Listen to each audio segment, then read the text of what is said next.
Friends, आज हम addition and subtraction पढ़ेंगे सिग्निफिकेंट फिगर में। ठीक है, हमारे पास सिग्निफिकेंट फिगर हो, अगर उनकी हमने कैलकुलेशन करनी हो तो हमारे पास एडिशन कैसे करेंगे। तो कैसे करेंगे, देखो मान लो हमारे पास 3 नंबर है, इनको मैंने ऐड किया, मेरे पास आंसर आया ये। अब हमारे पास सिग्निफिकेंट फिगर्स की कैलकुलेशन में हमारे पास रूल ये कहता है कि हमें इस नंबर को पता कहाँ तक लिखना पड़ेगा, जहाँ तक हमारे पास पॉइंट के बाद सबसे कम जो है ना डेसिमल प्लेसेस हों, अगर सिग्निफिकेंट डेसिमल प्लेसेस हों। देखो इसमें नंबर में देखो, इस पॉइंट के बाद ना एक डेसिमल, एक सिग्निफिकेंट फिगर है, इसमें कितने हैं 3 हैं, इसमें कितने हैं 2। तो हमें इसको राउंड ऑफ वहाँ तक करना है जिसमें सबसे कम पॉइंट के बाद डेसिमल नंबर्स आ रहे हैं, वो भी सिग्निफिकेंट। देखो इसमें 1 आ रहा है, एक आ रहा है ना, तो बस इसको देकर हमने इसको राउंड ऑफ 1 तक करना है। ठीक, तो हम इसको करेंगे कहाँ तक, देखो यहाँ पर राउंड ऑफ 1 तक किया है, 4 को हटा दिया, 8 को हटा दिया, पॉइंट के बाद सिर्फ एक नंबर आना चाहिए, क्योंकि हम जब 8 को यहाँ से हटाएंगे 1 उसमें ऐड करेंगे तो 107.4 हो जाएगा।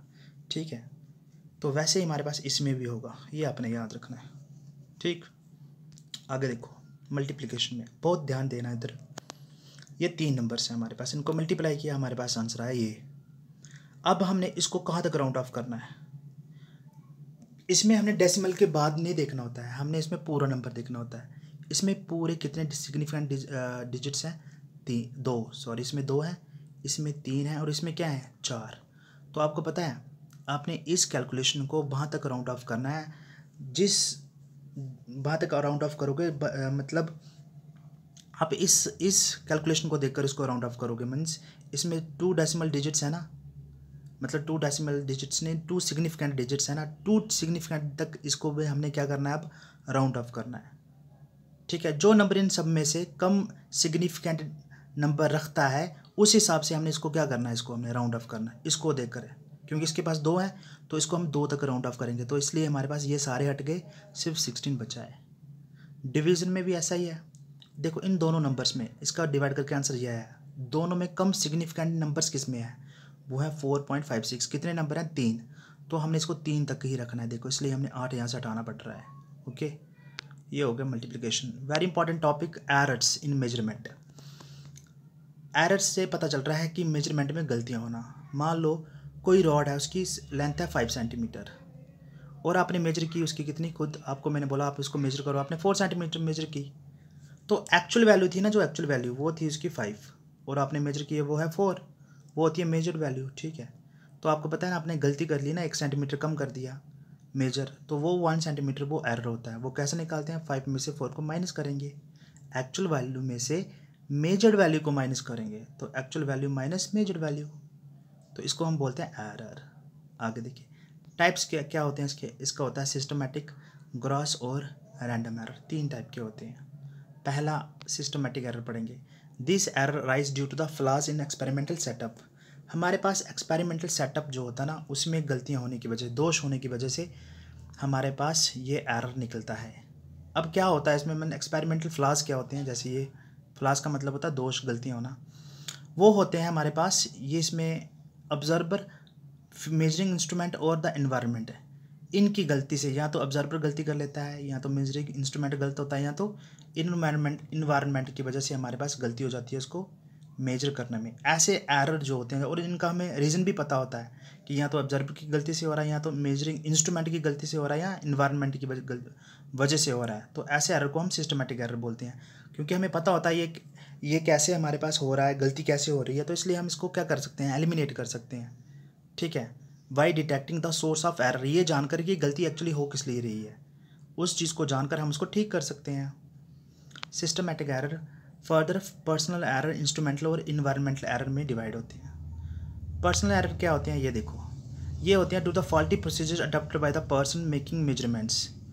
देखो एक आदमी जो है, अगर वो किसी चीज़ को मेजर करते समय गलत प्रोसीजर अपना ले, तो भी वो हमारे पास गलती हो जाती है, किसकी वजह से, उसकी मेजरमेंट में गलती हो जाती है। जैसे हमारे पास मान लो हमारे पास पैरेलैक्स मेथड में हमें लेंथ को मेजर करना है इस तरीके से, इस तरीके से मेजर करना है, लेकिन हमने किया है ऐसे, तो हमारे पास गलती नहीं होगी, क्योंकि हमें प्रोसीजर गलत अपनाया है। हमें ये वाला जो है ना, ये वर्टिकल डिस्टेंस मेजर करना चाहिए था, लेकिन मुझे ये वाला डिस्टेंस मेजर करना पड़ रहा है किसी इंस्ट्रूमेंट से, तो जिसकी वजह से मैं गलत कर रहा हूँ, इसलिए ये पर्सनल एरर हो गया। नेक्स्ट देखो, इंस्ट्रूमेंटल एरर क्या होता है? ये होता है इंस्ट्रूमेंट की गलती के कारण। इंस्ट्रूमेंट जो बनाए होते हैं ना, कभी कभी देखो हमारे पास सही इंस्ट्रूमेंट होगा ना, उसका जो है ना ये एरो होगा ना, वो जब हम उसको यूज़ नहीं कर रहे हैं वो 0 पर होगा, ठीक है।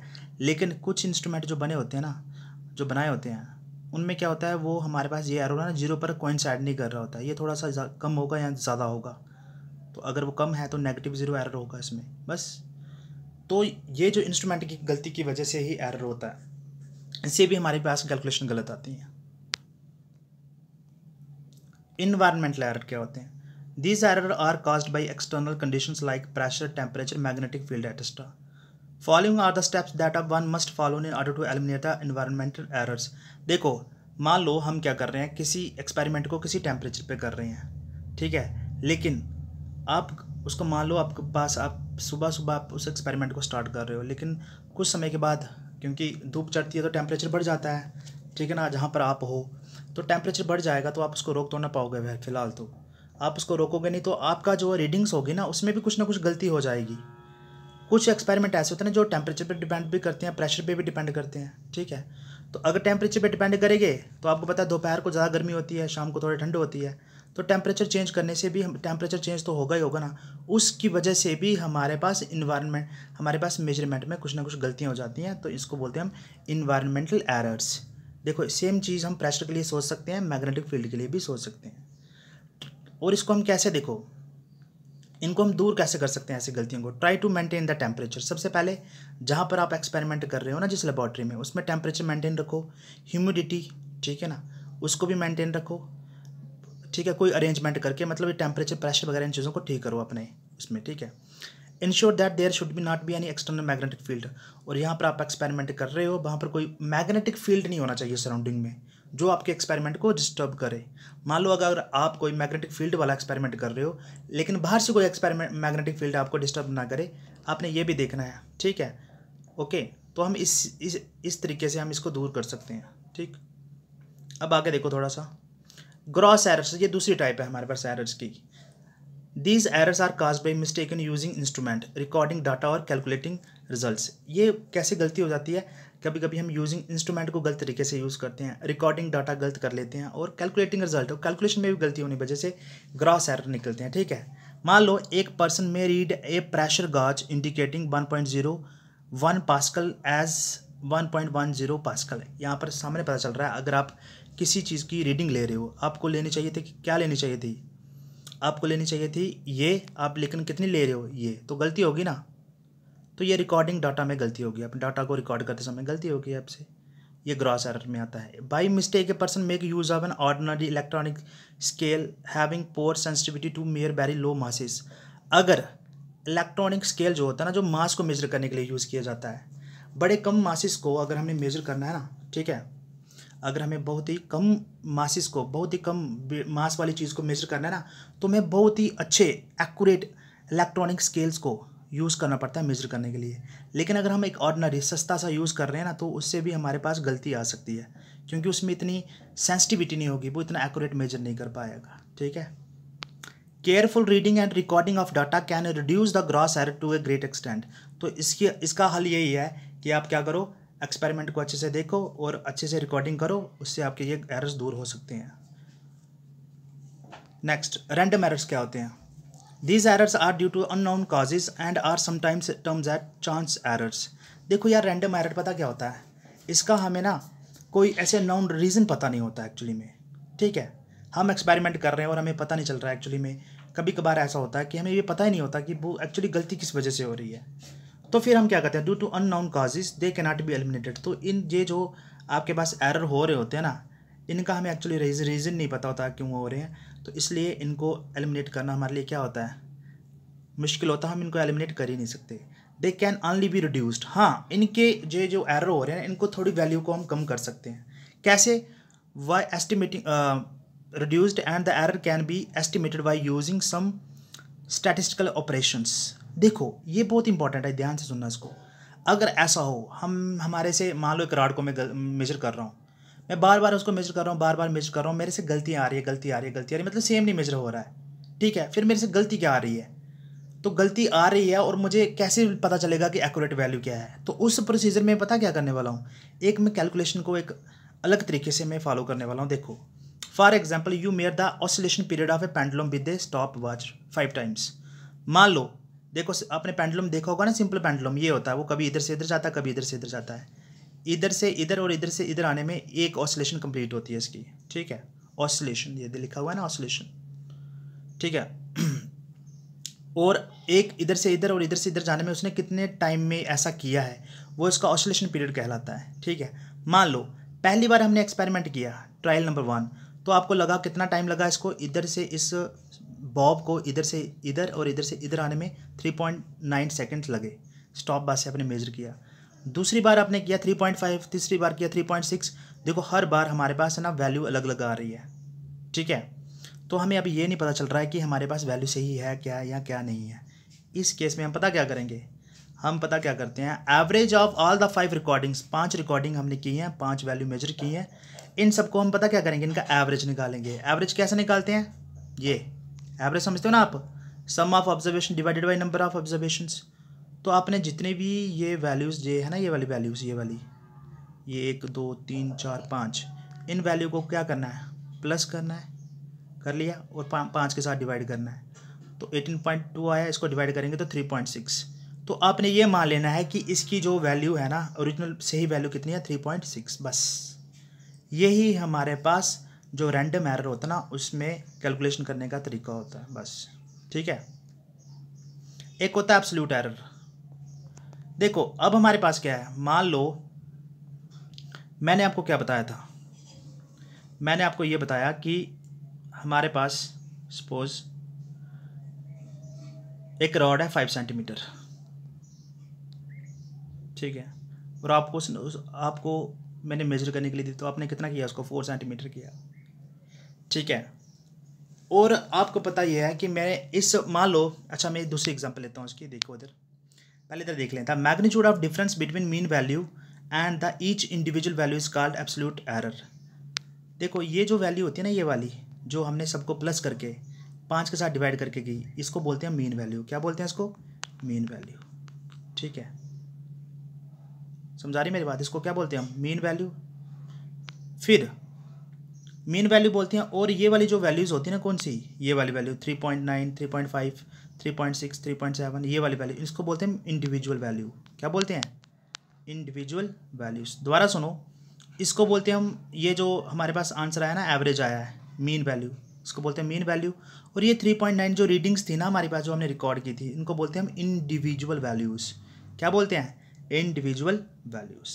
अब क्वेश्चन सुनो, देखो एब्सोल्यूट एरर में क्या करते हैं हम क्या करते हैं, magnitude of difference between mean value and each individual value, जो आपके पास मीन वैल्यू आई होती है, सबको प्लस करके डिवाइड करने के बाद, माइनस आपके पास एक एक वैल्यू, जो आपके पास इंडिविजुअल वैल्यू होती है ना, उसको इसमें से माइनस करना है ना, तो माइनस करने से हमारे पास क्या आएगा, एब्सोल्यूट एरर की वैल्यू आती है। समझा रही मेरी बात, में थोड़ा सा आपको इधर समझाता हूँ। देखो मेरे पास ये आई है मीन वैल्यू, कितनी आई है, 3.6, ठीक है। और मैं अब ये चाहता हूँ कि मैं कौन सी वैल्यू निकालूँ, मैं यहाँ पर ये चीज़ निकालूँ, क्या, एब्सोल्यूट एरर निकालूँ। तो मुझे देखो इस वैल्यू का एब्सोल्यूट एरर, फर्स्ट वैल्यू का एब्सोल्यूट एरर, तो एब्सोल्यूट एरर जो होता है ना, वो होगा हमारे पास मीन वैल्यू, वो कितनी है आपके पास, 3.6, और ये हमारे पास क्या है, ये इंडिविजुअल वैल्यू है। मैं 3.9 का क्या निकालना चाहता हूँ, एब्सोल्यूट एरर निकालना चाहता हूँ, तो मैं इसको 3.9 को इसमें से माइनस कर दूंगा, ठीक है। जब इसको मैं माइनस करूँगा तो कितना आंसर आएगा मेरे पास, ठीक है, ये हमारे पास आएगा 3, जी आएगा आपके पास 0.3 आंसर आ जाएगा। ये आएगा एब्सोल्यूट एरर। समझ आया आप लोगों को, माइनस में आएगा, लेकिन हम इसको मैग्नीट्यूड में लेते हैं, प्लस में लेते हैं, ठीक है। तो वैसे ही अगर मैं आपको ये भी पूछ सकता हूँ 3.5 है, तो बताओ इसका हमारे पास एब्सोल्यूट एरर कितना आएगा। तो आपने क्या करना है, मीन वैल्यू है ना जो ये 3.6, इसमें से हमें किसको माइनस करना है, 3.5 को, क्योंकि सेकंड वैल्यू का हम एब्सोल्यूट एरर पूछ रहे हैं, तो ये आएगा 0.1। इस तरीके से हम इसको कर सकते हैं। तो आइए एक एग्जांपल लेते हैं, absolute error in each of the following readings. मान लीजिए जैसे हमारे पास है, ये है एक्स आई, हमारे पास क्या है, ये एक्स आई हमारे पास है, दिस इज़, ये वैल्यू है, ये हमारे पास है कौन सी वैल्यू, इंडिविजुअल वैल्यू, ये है इंडिविजुअल वैल्यूज़ हैं, ये वाली, ये सारी इंडिविजुअल वैल्यूज़ हैं, ठीक है। एक्चुअली यही डायग्राम है आपके पास, ये जो है ना आपने इसमें ही लिया हुआ है उन्होंने, मतलब ये हमारे पास मीन वैल्यू थी और ये कौन सी वैल्यू है, इंडिविजुअल वैल्यू, ठीक है। इन दोनों को माइनस करके हमारे पास आंसर आया यहाँ पर देखो 0.3, जैसे मैंने अभी निकाला ना आपके पास, तो मैंने आपको यहाँ पर बताया था कि एब्सोल्यूट एरर की वैल्यू हम ऐसे निकालेंगे। मीन वैल्यू हमारे पास कितनी आई है यहाँ पर देखो, दिस इज 3.6 माइनस 3.9 करेंगे तो कितना आंसर आएगा 0.3। तो देखो फर्स्ट हमारे पास रीडिंग में इसकी फर्स्ट रीडिंग का हमारे पास ये जो है ना एब्सोल्यूट एरर ये है, ये सेकंड रीडिंग का, ये थर्ड का, ये फोर्थ का और ये फिफ्थ का, ओके। फिर उसके बाद होता है हमारे पास मीन एब्सोल्यूट एरर्स। अब आपने क्या किया है, पांचों की पांचों वैल्यू का एब्सोल्यूट एरर निकाल दिया यहाँ पर, ठीक है। अब आपके पास ये जो वैल्यू आई है ना, ये वाली वैल्यूज़, इनको प्लस करो और इनका एवरेज निकालो। जब हम इन वैल्यूज़ का प्लस करेंगे और इनको एवरेज निकालेंगे ना, तो वो बनेगा हमारे पास मीन एब्सोल्यूट एरर। आपको बात समझ में आई, इनको प्लस करेंगे 5 के साथ डिवाइड करेंगे तो बनेगा हमारे पास mean absolute error. Is it clear? तो बस यही था आज का आपका टॉपिक, इसको बड़े ध्यान से देखना, और कोई प्रॉब्लम हो तो मुझे कमेंट सेक्शन में पक्का बता देना।